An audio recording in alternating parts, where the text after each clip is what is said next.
مين هم الساموراي وبدأوا ازاي؟ تعال اما اقولك.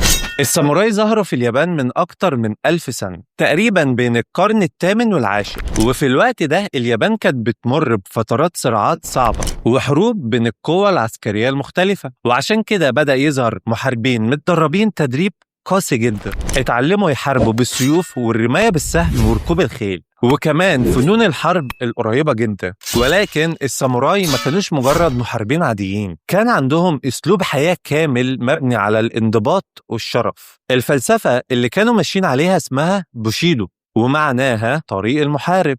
القانون ده بقى كان بيعلم الساموراي الشجاعة والصدق واحترام النفس والتحكم في مشاعره حتى في أصعب اللحظات. ونيجي بقى عند السلاح الأشهر عندهم والمعروف بالاسم الياباني، الكاتانا. السيف ده كان بيتصنع لكل ساموراي بدقة شديدة جدا، وكان يعتبر رمز روح المحارب نفسه. وعلى مدار قرون طويلة الساموراي كان من أقوى محاربين اليابان. لكن في القرن التاسع عشر ومع التغيرات الكبيرة اللي حصلت مع إصلاحات ميجي، انتهى للأسف عصر الساموراي رسميا. ورغم إن زمانهم انتهى، إلا إن اسم الساموراي لحد النهاردة بيتردد معانا. وبس كده، متنساش اللايك والفولو. في أمان الله.